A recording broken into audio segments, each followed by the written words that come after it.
there's definitely a connection between the gangs and some sort of a higher orchestrated mind behind the warfare going on between gangs.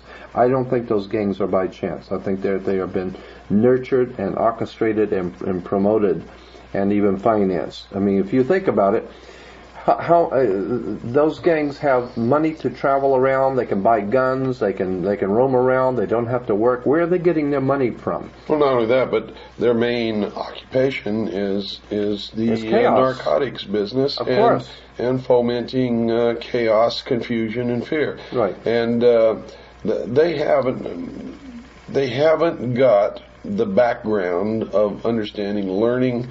To put together the kind of logistics network that it would take to supply this kind of an enterprise. Absolutely. So someone with an awful lot of money, an awful lot of organization, and absolute ability to provide 100% protection is supplying these city gangs. It's not the mafia. You can bet on it. You can bet This is a very sophisticated, a totally protected organization. Absolutely. As a matter of fact, the San Francisco Chronicle had 2 full pages in one of their newspapers I still have, where they were talking about how this federal government was bringing in narcotics from Asia during the Vietnam War in the bodies of American servicemen that were being killed in Vietnam, and they were bringing in bags of pure heroin and pure narcotics from Asia in the bodies of American servicemen. And what were they doing with it? They were giving it directly to the mafia, because the mafia is doing a little tricks for the government. It takes care of business for the government, so they have to be paid.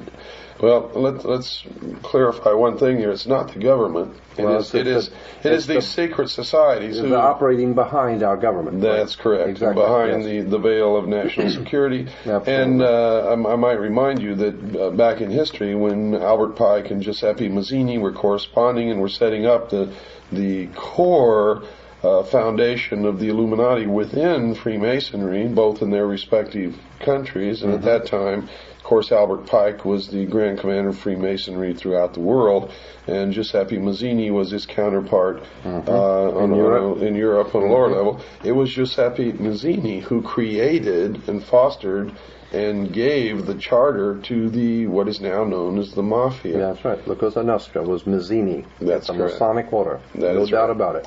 And this explains the close cooperation between government and the Mafia. That is right. Absolutely. And when we also understand that the old magic practicing priest of the old Celtic Druid priest of ancient England, in the person of Merlin the magician, when you understand that the old priest, the magicians, worked their magic on people with their magic wands, and their magic wands were always made out of holly wood.